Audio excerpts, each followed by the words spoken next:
Thank you, David. I just want to give you context that I'm going to speak about one site which is in the Brno. Brno is second largest city in Czech Republic. So this is the city that is the second, you know? And this is this historical city center, and I'm gonna speak about the area which was lake, and later when it was dried, the city since First World War was searching for the purpose. This is a historical picture from the site with the city political members from 30s, and you can see small tiny houses which was a colony for people, very poor people in need, and they were living on this side because it was used as a garbage place. All rubbish from the city was stored there, and slowly the altitude rise up 17 meters. So it was a good source for the people in need in interwar period, you know, to live. And what was there as well, close to this site, I can show on the map from the 30s. There was a plan somehow to connect the greenery of the surroundings, outskirts of Brno, with the park, city park called Lužánky, with this area. This is a map from the year 39, and on that time the politician, the city leaders were thinking about the people or population health, that it's important for them to keep population healthy. So they were trying somehow to make connection of the greenery with the city center. And big sport area started to be a plan here. There were originally, from the end of 19th and the beginning of 20th century, there were some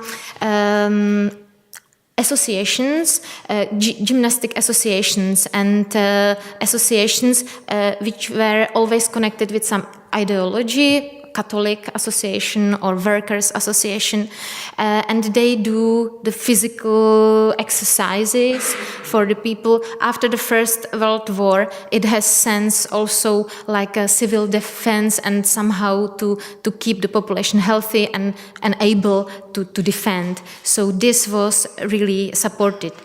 On this site was held also the first Spartakiad in 22 in Brno. The first Spartakiad in Czechoslovakia was in Prague, of course, but 1 year later in 22 was here, and the site was for first time adapted with provisory tribunes.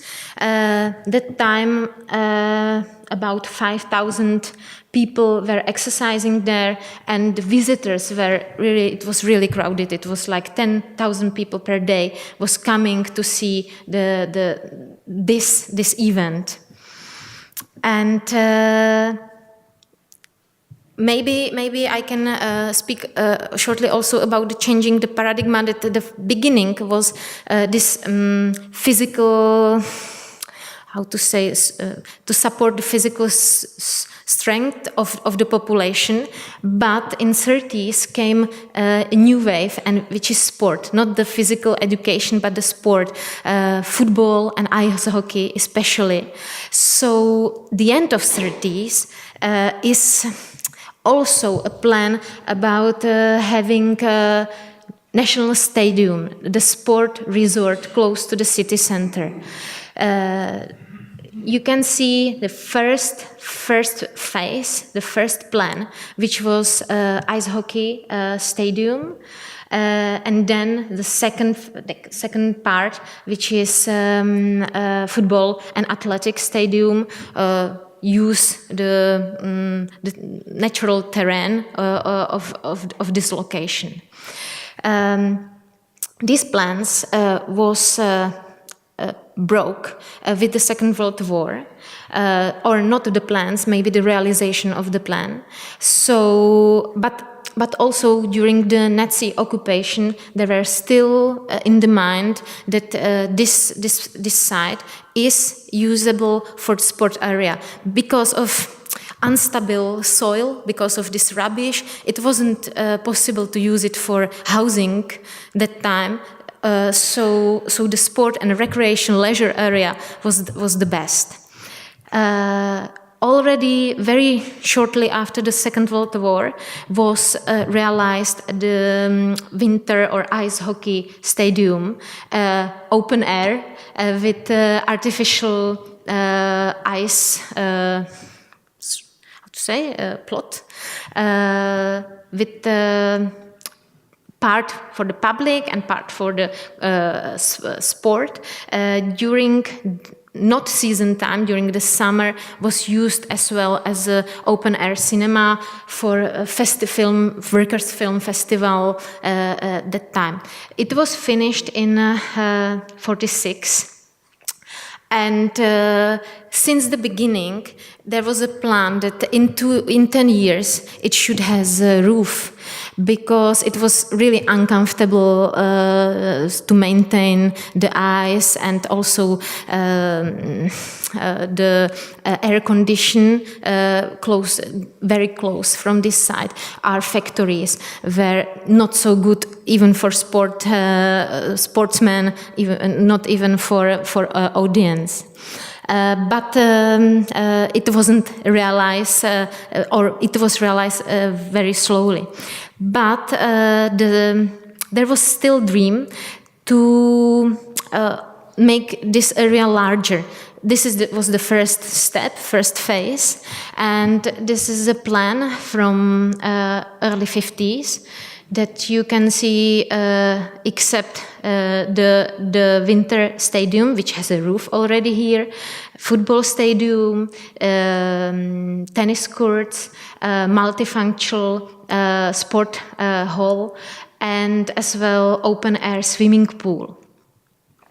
So during the 50s was the task to put a roof. There was several projects from late 50s,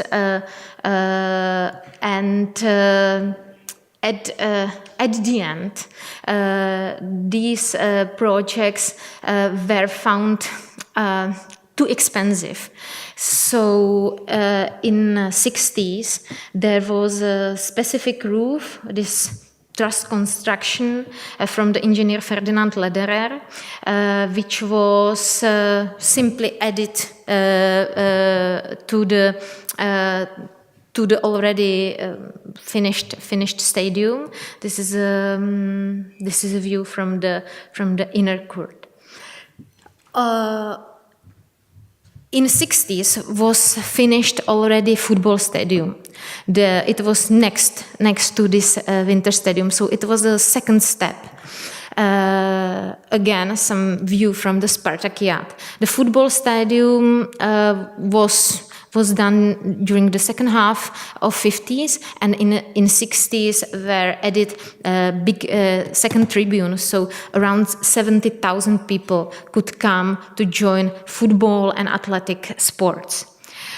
And that time, in previous regime, the city wanted to enlarge.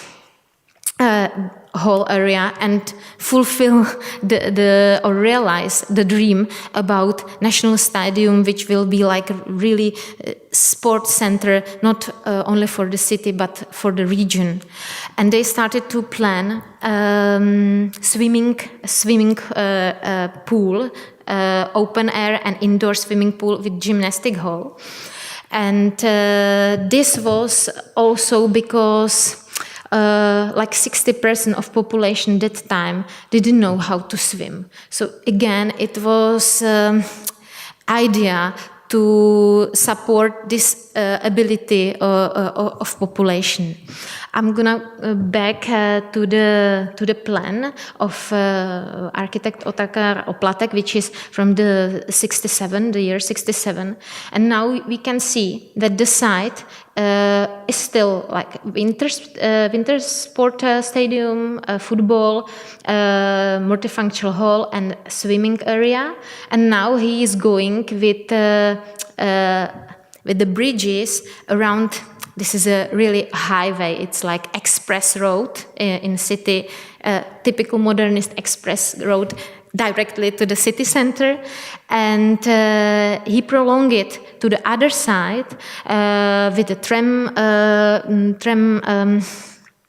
terminal station, with the circus building, with housing, with offices, administrative, and going like 3 other blocks. This plan was realized only in the first phase, because only indoor swimming pool, 50 meters swimming pool, and added gymnastic hall was realized. There is a picture from the construction. Again, the same construction, the same engineer of the roof. And this is a final indoor swimming pool venue. But now, if you have in mind this area, so it's like 3 separate individual stadiums, and the whole area is not developed in a total. Now, the swimming pool was built quite a long time because of terrain problems and so on. So it was finished at the end of 70s and used in the beginning of 80s. So the open air stadium wasn't realized because of difficulties of this construction, this project. And now we can make a switch through one person. This is Lubomír Hrstka. It's a hockey player, quite known hockey player. Later, he was a trainer, and in the 90s, he became owner of the football club, and he came with the vision what to do, how to continue with the sport resort. And he brought new paradigm, which was commerce. So to the sport and leisure, he brought a new idea. You can see the leaflet of the Boby Centrum, because his nickname as a sportman, ice hockey player, was Bobby. So now, this is his vision, which was realized in cooperation with 2 architects, Josef Pálka and Jiří Horák. Nowadays, the atelier called Hexaplan. And this is a football stadium. This is the main X from the winter stadium. So he, according to the previous plans, he put here the multifunctional building, which is hotel, which is place for sport with training football pitch, and which is a multifunctional hall with many functions. We will describe them later. He realized as well the tennis courts, but indoor. and he added new functions, which was first fast food in Brno, first supermarket, and first car wash. And all this was realized in 1 year in between 92 and 93. And now I must make a switch with my partner and second speaker. I will take care of my kid, and he's coming to continue.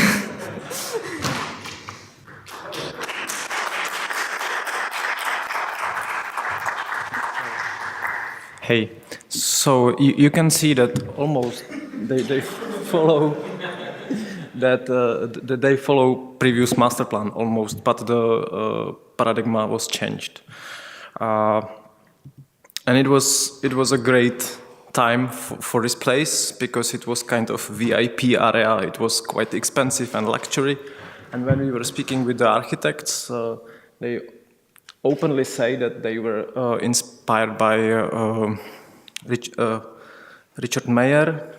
You can see the White House, you know, more or less. And all these functions, because the hockey player Hrstka, he could travel in before the 90s to the other countries, so they were somehow sampling the functions and also pictures and architecture, and somehow all his visions, they connected together.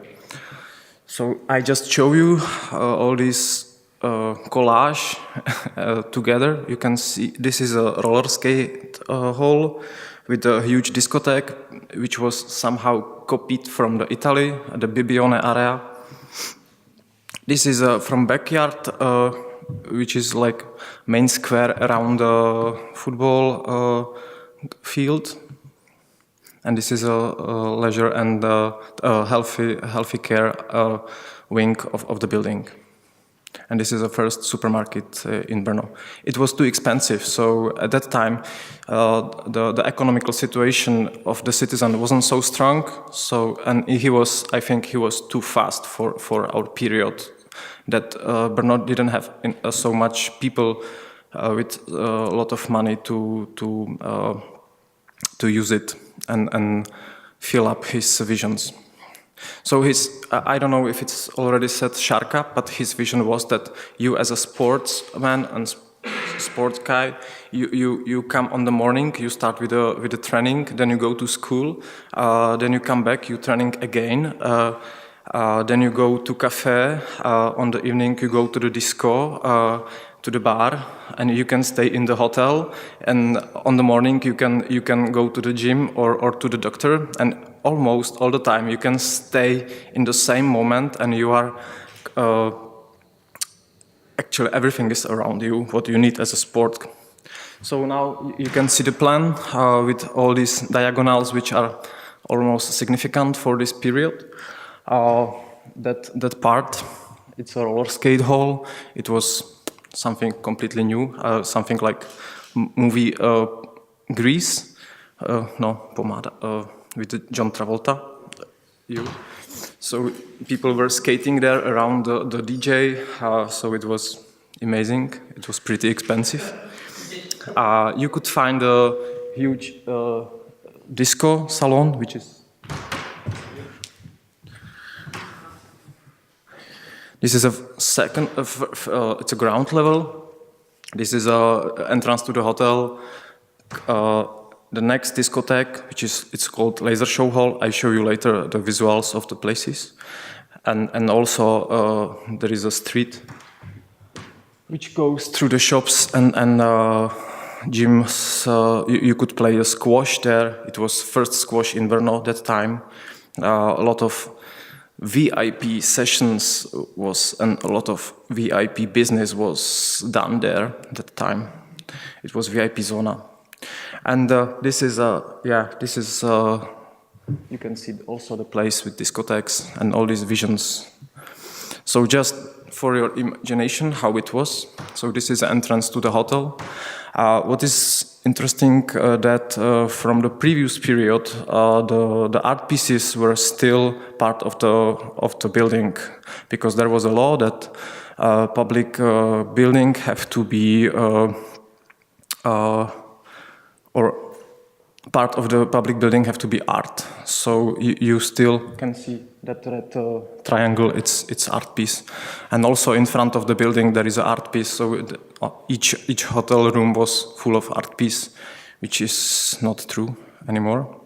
You can see the cafes. So they were traveling, the architects, we were spoke with them, and they told us, he gave us money and we were traveling around the world. He just told us, yeah, I like the Italy, and the architects, they loved the France, so they make this mix and sample, and they were traveling around, and they were just catching imagination. So this is a casino place. Now it's not work anymore as a casino, so it's used for weddings. You can see that it can switch quite easily. This is a Café Paris. So this is the imagination of Paris Café inside. This is a funny hotel room. This is an apartment which is called President. You can see that it was VIP zona. So it was on the roof place, and you could see all the place around with all the sports field. This is a bit bastion, and you can see the art piece and this strange collage, this plastic swimming pool and the art piece. This is a gym. That time also the Olympic winners were training here as for example Jan Železný, you know, the guy who is throwing. So he was coming to Brno to use this perfect gym. Next cafe. And the architects, when we were speaking with them, they told us, we were thinking that the interiors gonna change each 2 or 5 years, but it's still in the same visualization as it is. This is the entrance to the disco, and especially I love this place where you can see the graffiti, stone, and the carpet. It's lovely. So yeah, this is a laser show hall. All these constructions, they were moving, and it was full of people. They told us that there were even 7,000 people on the event. So that time it was overcrowded. This model actually, this project became quite successful in the 90s. So other cities, they also ordered a similar concept. You can see this is a smaller city than Brno. It's Prostějov. It's like 70 kilometers from the Brno. But you can see the white building, hotel, tennis, which is next, and the football. So the concept was somehow replied. But in the 90s, they didn't stop. They made new visions, and they planned to continue. So, okay, what next? We need the aquapark. So they planned the aquapark and Ponava city, which is kind of business area, because, you know, you do your business and then you go make a sport. So this is a visions of aquapark from the 90s, but yeah, you can see. So, but the economic situation was changed because in the 1996 he built all these buildings on the city properties land. Till 1996 it was fixed and he paid some small rent. But in 1997 changed this economic situation, and he started to pay a commercial rent, and it completely ruined his visions. So you can see that concrete base for aquapark, which is unfinished till now, and all these privatizations, these sports places like swimming pool and ice hockey and football, because he started to bankrupt in 1998. It's 2 years after when they start to commercial rent from the cities. He bankrupt, and 2000 he was also jailed because he wasn't able to pay. So all this stuff start to be somehow used, somehow abounded. This is a year 2005-6, and all these buildings. This one, it's a set, but it was demolished. And even the first car wash is not in bad condition. So this is a supermarket right now, shopping center with and Fortuna, and it looks like this. So somehow the building kept all these functions inside, and it goes up and down till now. Which is just one part is stable, and it's a hotel. It works pretty well, and few cafes which are around, discotheques and these laser show halls. It works sometimes good, sometimes bad. You can see in 2015 there was a DJ Bobo, which is like significant for this place. I think it's conservated somehow because this kind of festivals or concerts are there till now. But 2009, because all this area was a huge torso which was decaying somehow, all the visions were unfinished.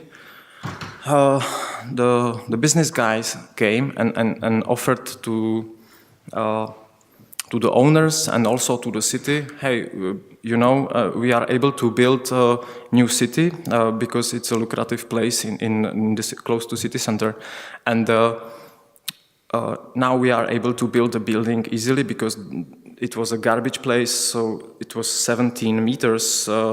You need the pillars to build the buildings. In 60s and 70s and 80s, it was too difficult. Now it's easy. So they offered these visions. City didn't understand why all the sports are destroyed, except the tennis, which is saved. So they made also the versions where the football stadium is on the place, but city didn't accept it. So, and what is really interesting on the torso of urban visions and urban plans, that I think each place has somehow memory, because now the people who are my age, they almost all of us, they made sports there, so they are somehow connected with the place, and. Yeah, I miss one picture. That's a pity, because there is a graffiti sign that the sports should be here in this place. So now my generation, which was actually born in the area where it was working well, they are starting to fight for sports on the place again. So in 2018, they which is funny that as maybe you remember the aqua park. It's almost same materials rendered on the aqua park there, so it's the same architects. And also there is a new plan to build a football stadium. It should be a football colosseum with the heads of the football players. So you can see that POSTMODERN is still there, and also they plan to extend it swimming pool. So. I think this place has somehow memory, and the society somehow keep it in their mind, and they are fighting what was already done. So thank you. That's all.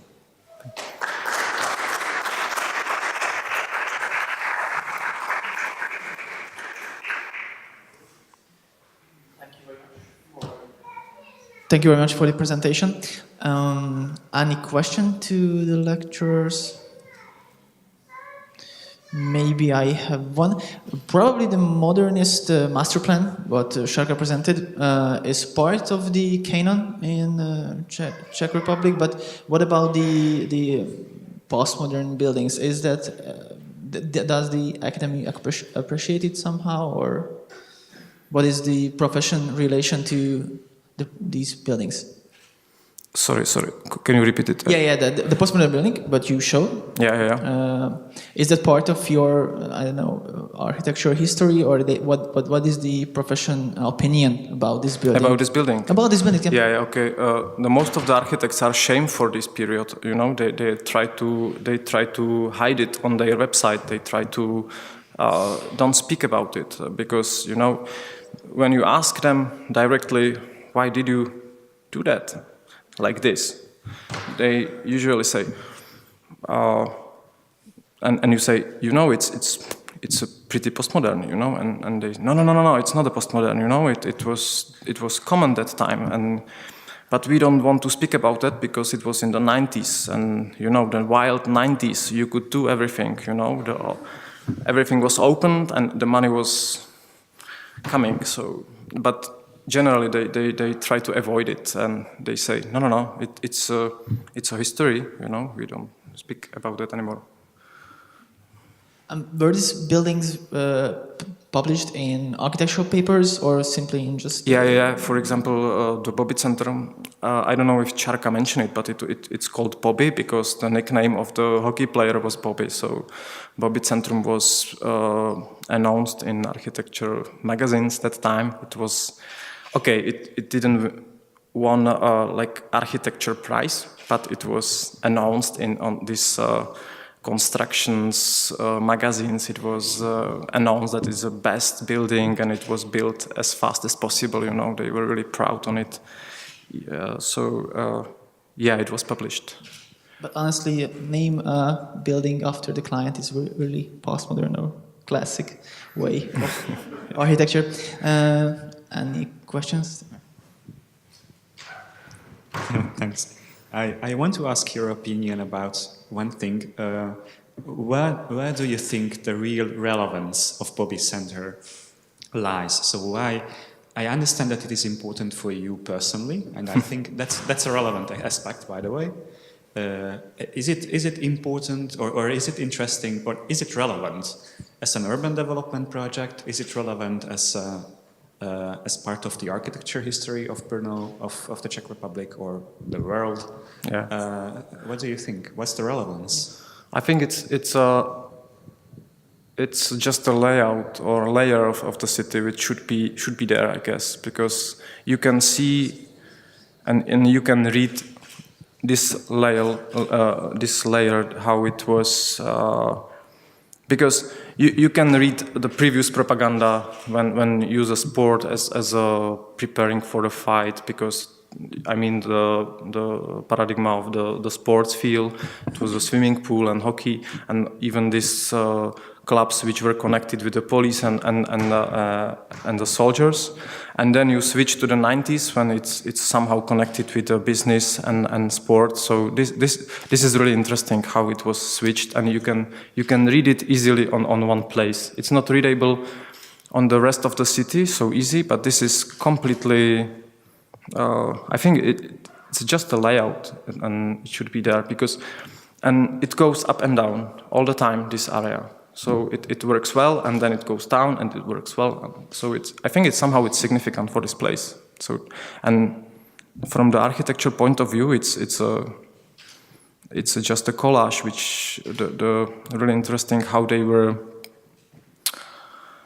the imagination was made, how they, you know, they don't speak about the architecture, they speak, he came, because the Hrstka came each evening to the studio of the architects and came with the ideas and say, hey guys, I visited this, could you sample this place to my building? So they were all the time sampling, and it was kind of goulash which was made. But don't you think that this sampling, the sampling itself, so the process how the building was designed by picking different interiors from all around the world and designing a facade which kind of looks like something the young Richard Meyer has done at the university, or I don't know. So this in itself is an architectural value or a historical value, or I'm really just asking. Yeah, I think it's a value, definitely. Because you can read the 90s easily in this project, because it's a clear. it's clear how it was done, you know. You didn't believe in your professional, I mean, because you did it in the 70s and 80s, you did it because actually the guy who designed this building, they did the architecture, like postmodern kind of architecture in the 80s. But it was like social postmodern, which was connected with the kind of region postmodernism. So it was connected somehow with the context. And now they took the postmodern from the outside, so they were traveling around the world and tried to make it different, like generally different. But they couldn't easily to sample it together. You can read it on the building that it's kind of, okay, let's say it's urbanism somehow. It's a lot of buildings, but it's one piece. Excuse me, you might have heard the previous, I'm not sure if you were there at the previous lecture or you just came to I could catch just a part. So sorry, I will try. I'm going to ask the very same question I did before that in a book which was published in, sorry for the audience, 2009. It was in the architecture of the V4 countries, Hungary, Poland, Czech Republic and Slovakia. Both texts which were describing the recent architectural history of Slovakia and the Czech Republic were both almost declaring that postmodern architecture as a valuable movement from which you can gain some historical knowledge or architectural knowledge or technical knowledge was expressis verbis weak or non-existent in Czech Republic. It's not true. So a scientific book with footnotes and stuff and shit, you know. So Yeah. Okay. You know, they are. You know, it's. You spoke with the people and they mention it, right? That there is no heritage of this. Okay. Yeah. You know. Yeah. Okay. Okay, because you know it's connected because. I already mentioned it to Attila and Sabolz that you in our situation that I mean the post-socialist architecture and now the postmodern. You know, I was at school where they told us the architecture from the 70s and 80s is creepy, and then the 90s is creepy. You know. So now we almost rehabilitated the architecture from the 60s. Now we are trying to rehabilitate the architecture from 70s and 80s. But the 80s and 90s, it's really connected because it was a postmodern architecture, but like, it was like socialist way. So it wasn't, you know, it was specific with the materials, specific with the details. It was somehow connected with the 70s and 80s. And then they switched to the 90s. And came a lot of new materials from the outside, from the Italy, from the France, from the Germany, and so on. So that's why the Boby Center looks like, because when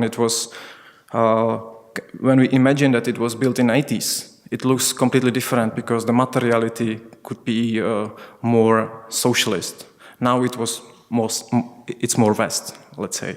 So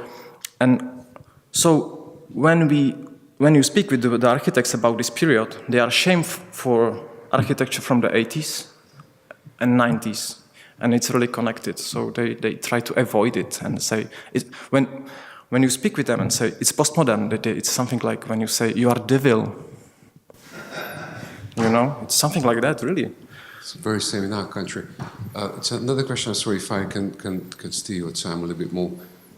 It's a question of historiography in Hungary, in our country. I'm not sure how it's in your country. We have a prevailing amount of building masses done in the suburbs in the style of, let's call it, Mediterranean.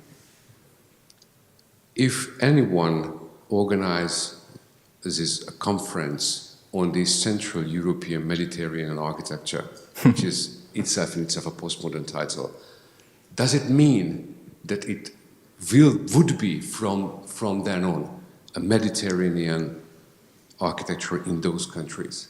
This is a question of the canonization of the historiography. What makes, from which point we consider, and ask this from all of us, a certain type of building mass to be the part of the big architecture and just part of the overall building masses? Because to me, somehow it seems that the quality, and I don't want to judge anything, but it's Daniel has it in a very, very elegant way, that the quality is not necessarily make this building heritage necessarily doesn't make the quality of the heritage important. It's too complicated, too long, right? Yeah, but you know, we have a lot of like, okay, you have a Mediterranean part of architecture. We have a like Austrian style in our country. So, and when I was in Moldova, in post-Soviet country, I could see because they are workers outside. They are working in Germany. They are working in a lot of different countries, and you could find all this architecture in one place, and it was nice. Somehow it was crazy, but they were proud on it, and I think it's exactly the same with the Boby. It's a layout, and we should respect it somehow or work with it. One more question, please. Yes, I would like to ask about this area in Brno. Is this embedded into a master plan of the city, developing the city, or is this a kind of example for Americanizing cities and architecture, for waiting if a new investor comes along every 20 years and he makes his thing, he realizes his project, and then next generation, next buildings, and or is there a big master plan for Brno, for recreation area, and the future of this area is business and flats, living area, or yes, or because or are there, yes, this is embedded into yeah, we have a master plan, and the city goes. And what will happen in this area now in the next years? Yeah, okay. You know, actually, we have a master plan which was actualized like 20 or 30 times. I don't know exactly, because it's I think the ads are bigger than the master plan. But so originally it's a master plan from the 1993, which was actualized many times. Now there is a huge fight for a new one, like a really progressive one. But for example, this area, which is really interesting, officially now it's changed, because a long time it was a place for recreation and sport, and you couldn't place any commerce like shoppings there easily.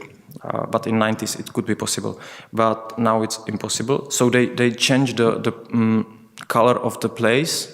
Now it's yellow, and it's a leisure and commerce. So now it's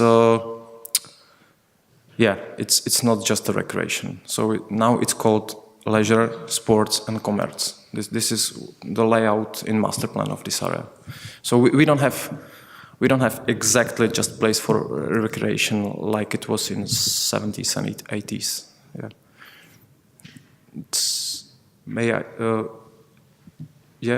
It's enough, or it's. Yeah. Yes. Okay. It's. But generally, master plan works. It's difficult, but it works.